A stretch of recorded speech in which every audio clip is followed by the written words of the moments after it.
আচ্ছা, বেশ কয়েকদিন আগে আমি একটা ভিডিও করেছি ওল্ড এজ পেনশন অর্থাৎ বার্ধক্য ভাতায় অনলাইনে আপনারা কি করে আবেদন করবেন। হ্যাঁ, সেই ভিডিও আপনারা অনেকেই দেখেছেন, অনেকেই হয়তো ভিডিও দেখার পর অ্যাপ্লাই করে দিয়েছেন। এবার আপনারা অনেকেই হয়তো ভেবে বসে রয়েছেন যে সেখানে অনলাইনে আবেদন করে দিয়েছি, এখন আর আমাদের আর কোথাও আবেদন করতে হবে না ওল্ড এজ পেনশনের জন্য, বার্ধক্য ভাতা, বৃদ্ধ ভাতা যেটাই বলুন না কেন, তার পাশাপাশি প্রতিবন্ধী ভাতা কিংবা বিধবা ভাতা, এই সমস্ত ভাতার জন্য সেখানে আবেদন করা যায়। এবং এই বিষয়ে আমি ভাবলাম না একটা ভিডিও করি, আপনাদের অনেকের ভুল ধারণা একটু ভেঙে দেওয়া উচিত। এবং আমরা সেই ভিডিওতে সেই অনলাইন প্রসেস দেখিয়েছি। হ্যাঁ, অনলাইনে অবশ্যই যেহেতু ফ্যাসিলিটি আছে আপনারা আবেদন করতে পারেন, আবেদন যারা করেছেন ভালো করেছেন, কিন্তু এর পরেও বেশ কিছু বিষয় জানার রয়েছে। কি কি বিষয়? দেখুন, বর্তমানে আপনারা জানেন কয়েকদিন আগেই জনকল্যাণ শিবির হয়েছে, সেখানে অফলাইনে ফর্ম ফিল আপ হয়েছে। তার পাশাপাশি আপনারা ওল্ড এজ পেনশন, বার্ধক্য ভাতা যেটাকে বলা হয়, তার পাশাপাশি বিধবা ভাতা, তার পাশাপাশি প্রতিবন্ধী ভাতা, এই ভাতা যে রয়েছে, পেনশন স্কিম যেগুলো রয়েছে পশ্চিমবঙ্গ রাজ্য সরকারের, সেই সমস্ত পেনশন স্কিমের জন্য আপনারা কিন্তু পঞ্চায়েত অফিস কিংবা বিডিও অফিস, ব্লক অফিস, মিউনিসিপ্যালিটিতে আপনারা আবেদন করতে পারবেন। সেখানে গেলে সেখান থেকে ফর্ম পাবেন, সেই ফর্ম সেখানে ফিল আপ করবেন, সাপোর্টিং যা যা ডকুমেন্ট লাগে সমস্ত ডকুমেন্ট দেবেন। সামান্য কিছু ডকুমেন্ট লাগে, বেশি কিছু লাগে না।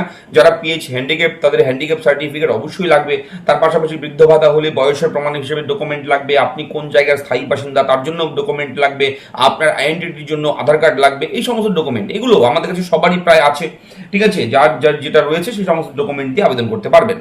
এবার সেই বিষয়টা হচ্ছে, দেখুন, দুই ধরনের ভাতা হয় আমাদের এখানে। ওল্ড এজ পেনশন দুই রকমের, একটা হচ্ছে এনএসএপি আর একটা হচ্ছে ডব্লিউসিডি। এনএসএপির মাধ্যমে আপনারা অনলাইনে যে উমঙ্গ অ্যাপ্লিকেশন আছে, উমঙ্গের অফিসিয়াল ওয়েবসাইট যেটা আমি দেখিয়েছি এর আগে একটা ভিডিওতে, সেখানে উমঙ্গ থেকে আমরা সার্চ করে এনএসএপি লিখে সার্চ করলে সেটা পাই, অনলাইনে পোর্টাল পেয়ে যাই, সেখানে আবেদন করা যায়, ফর্ম ফিল আপ করা যায়।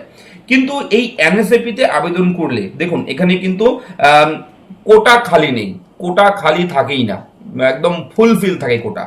এবার ডব্লিউসিডি যে রয়েছে, আমরা যে অঞ্চল অফিসে যে ফর্ম ফিল আপ জমা করি, কিংবা জনকল্যাণ শিবির থেকে জমা করেছি, কিংবা বিডিও অফিসে যে ফর্ম ফিল আপ হবে, আপনি যে ফর্ম জমা করবেন, সেগুলো হচ্ছে ডব্লিউসিডির মাধ্যমে, ডব্লিউসিডির আন্ডারে পড়ে সেগুলো। এবং এই ডব্লিউসিডিতে সবচেয়ে বেশি কোটা খালি থাকে, সবচেয়ে বেশি ভ্যাকেন্সি থাকে এই ডব্লিউসিডিতে, ঠিক আছে? এবং এনএসএপিতে ভ্যাকেন্সি খুব কম থাকে, একদম ফুলফিল থাকে। এবার এখানে এনএসএপির মাধ্যমে অনলাইনে যদি আপনি আবেদন করেন, বৃদ্ধ ভাতা, প্রতিবন্ধী ভাতা, বিধবা ভাতা, এই সমস্ত ভাতার জন্য আবেদন করেন, তাহলে আপনার 2 বছর পরেও সেটা অ্যাপ্রুভাল হবে কিনা তার কিন্তু গ্যারান্টি নেই, ঠিক আছে? কিন্তু আপনারা অফলাইনে যদি অঞ্চল অফিস কিংবা BDO office, block office, municipality আপনারা গিয়ে, মিউনিসিপ্যাল কর্পোরেশন যে রয়েছে মিউনিসিপ্যালিটি অফিসে, পৌরসভার অফিসে, সেখানে গিয়ে আবেদন করেন, তাহলে আপনার অ্যাপ্রুভালের চান্সেসটা কিন্তু 90% বেড়ে যাবে, ঠিক আছে? সেখানে একদম পাওয়ার চান্স খুব বেশি, ঠিক আছে? এবং পাবেনই, কোনো রকম ক্যান্সেল হবে না। হতে পারে কিছুদিন দেরি হতে পারে, আন্ডার প্রসেসিং এ থাকতে পারে, তারপর কিন্তু সেটা অ্যাক্টিভ হয়ে যাবে, চালু হয়ে যাবে ভাতা।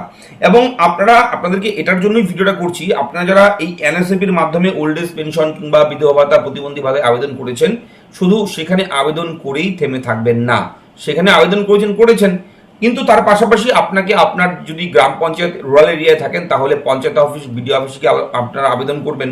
যদি আপনারা আরবান এরিয়া, শহরে থাকেন, তাহলে অবশ্যই কিন্তু আপনারা আপনাদের যে পৌরসভা রয়েছে সেখানে গিয়ে আবেদন করবেন যোগাযোগ করে, ঠিক আছে? অফলাইনে এটা একদম ফর্ম তুলবেন, সেখান থেকে ফর্ম পাবেন, দপ্তর রয়েছে, সেই দপ্তরে যাবেন, ফর্ম তুলে ফর্ম ফিল আপ করবেন, সেখানে জমা করবেন, ঠিক আছে? তবে এটাই কিন্তু একদম সঠিক কাজ হবে আপনার জন্য, ঠিক আছে? তো এটা আপনাদেরকে জানিয়ে রাখলাম। এবং আগামীতে আবার কবে জনকল্যাণ শিবির হবে, কোথায় হবে, এগুলো নিয়ে আমরা পরবর্তী ডিসকাশন করব। আজকের ভিডিওর মূল টপিক ছিল এটা আপনাকে বলার জন্য। আপনারা যারা এনএসএপিতে আবেদন করেছেন ওল্ড এজ পেনশনের জন্য, আবেদন করে থেমে থাকবেন না, আপনারা অন্যত্র আবার আবেদন করবেন, কোনো সমস্যা নেই, ঠিক আছে? এবং অ্যাপ্রুভাল হওয়ার চান্স খুব বেশি রয়েছে বিডিও অফিসে আবেদন করলে। খুব তাড়াতাড়ি আপনারা কিন্তু এই বার্ধক্য ভাতা, প্রতিবন্ধী ভাতা, বিধবা ভাতার টাকা পেয়ে যাবেন খুব শীঘ্রই। এবং টাকা ইতিমধ্যে বাড়িয়ে দেওয়া হয়েছে, আপনারা জানেন বাড়তি টাকা এখনো ঢোকেনি, তবে আগামীতে বেড়ে যাবে। এবং আজকে রাজ্য বাজেট প্রথম, পশ্চিমবঙ্গ রাজ্য সরকার, নতুন সরকার গঠন হওয়ার পর পশ্চিমবঙ্গ রাজ্যের প্রথম এই রাজ্য বাজেট বিজেপি সরকারের, ঠিক আছে? আজকে 22/6/2026, আমরা গভীর রাতে এই ভিডিওটা শুট করছি, হাতে আর মাত্র কয়েকটা ঘন্টা, ঠিক আছে? তারপরেই কিন্তু বাজেট ঘোষণা হবে। এবং বাজেট নিয়েও আমরা নোটিফিকেশন এসেছি আমাদের কাছে, আমরা সেই বিজ্ঞপ্তি নিয়ে ভিডিও করছি, আবার কিছুক্ষণের মধ্যেই ভিডিও চলে আসবে আসবে সম্ভবত। আমরা চেষ্টা করছি ভিডিওটা তৈরি করার। তো ভালো থাকবেন, দেখা হচ্ছে পরবর্তী ভিডিওতে। ধন্যবাদ।